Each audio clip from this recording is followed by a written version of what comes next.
And the Army and the Air Force, Wing Commander Vyomika Singh had herself said the locations were so selected to avoid damage to civilian infrastructure and any loss of civilian lives. So when Rahul Gandhi stands up and he says, oh, you wanted to enter a war, ek thappad mara, but dusra nahi marenge, that low level of argument. We actually made it clear that we had clear terrorist targets.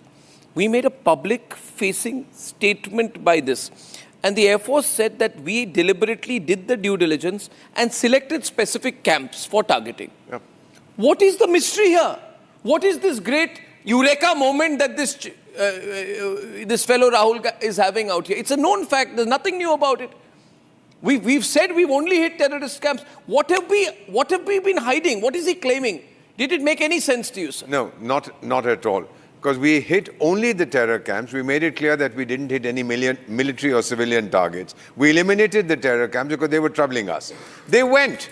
And we also said, don't retaliate. You remember the DGMO saying that we told these guys, now take it easy. They said there'll be a swift response very quickly. Why?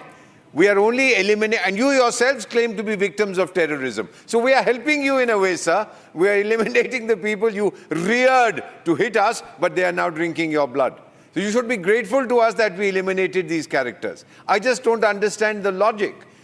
India should be congratulated, the Prime Minister should be congratulated, and he said India will lead the fight alone if nobody comes with us. 193 members of the United Nations, 190 are hit by terrorism.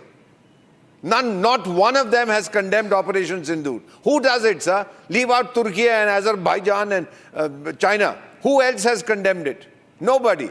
In diplomacy, sir, sometimes what we don't say is far more important than what we say. And these countries not condemning Operation Sindoor means they stand solidly with us. It's the triumph of our diplomacy and of the leadership of this outstanding son of India, Prime Minister Narendra Modi, sir. You know, Rahul Gandhi also said that the DGMO of India was told by the government of India to ask for a ceasefire at 1:35 in the morning on the night of Operation Sindoor.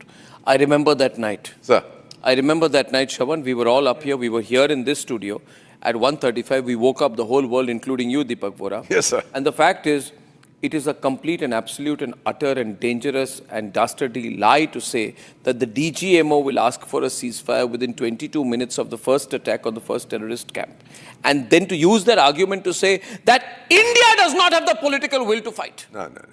For Rahul Gandhi to say that India does not have the political will to fight is a crime he will not be forgiven for decades after this. He said so in the floor of Parliament. To say that the DGMO, Lieutenant General Ghai, called the Pakistanis and said, we don't want to fight. Come on, Shravan. You deal with the army on a regular basis. What would they be thinking of this statement? They would obviously not I can only give you one, one thing that there was absolutely everyone that I've spoken to within the military after the speech that was made by Gaurav Gogoi and of course now with Rahul Gandhi was that they were aghast. That if you are not aware of military operations, it's better you don't speak.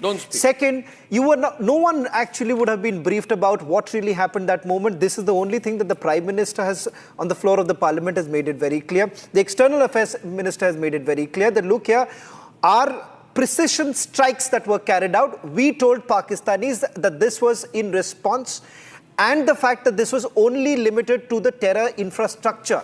And that's it. It's non-escalatory. But why would you say that the Director General Military Operations, General in fact, it was the other way around. The DGMO told the Pakistanis, we don't want to fight Karan. I mean, how do you even casually make a statement like this?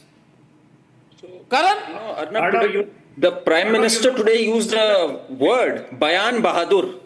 I think that pretty much sums up the way these people have gone about saying, and it's not just Bayan Bahadur, it's been also very reckless. And may I say, as Tuhin said, it has shown instincts of being a traitor today when you say that. You not only undermine our armed forces, but you also try to take away the shield about the Director General Military Operations of the Indian Army. Tuhin, I don't think that this is a small matter. Because now you either prove or you say I lied about my country's army. You have to do that. Pankaj, either you prove or you say I lied. what did Rajnath Singh ji say in the parliament? He said on May 10, the Pakistani DGMO contacted his Indian counterpart and pleaded for relief. It was only after that. 1 minute, wholly different from what Rahul said. That the Indian armed Then why forces did you spread decided this to Narendra pause surrender operation at 1:35 a.m. Okay, we have Tuin responding right now. Last 1 minute of the debate. halted. Tuin. Arnab, I was most appalled when barely 10 days after Operation Sindoor had been halted and on the eve of our diplomatic mission, 7 teams going abroad, Rahul Gandhi tried to sabotage it by calling our victory a surrender. From then on, I say this with a fair deal of responsibility that there have been numerous occasions when one is left wondering if he has, if certain tasks of the enemies have been outsourced to him. He has tried to mislead the nation on every given occasion. And I'm appalled today that Shashi Tharoor and Manish Tiwari, 2 congressmen who firmly stood with Indian interests in the last 2 months, were boycotted by the Congress party in favor of Praniti Shinde of all people, who calls it a tamasha. I think, the Congress needs to take a call. Which country does the Congress want to operate in? If it wants to operate in India, it will have to behave responsibly. It will have to respect Indian interests. Well, ladies and gentlemen,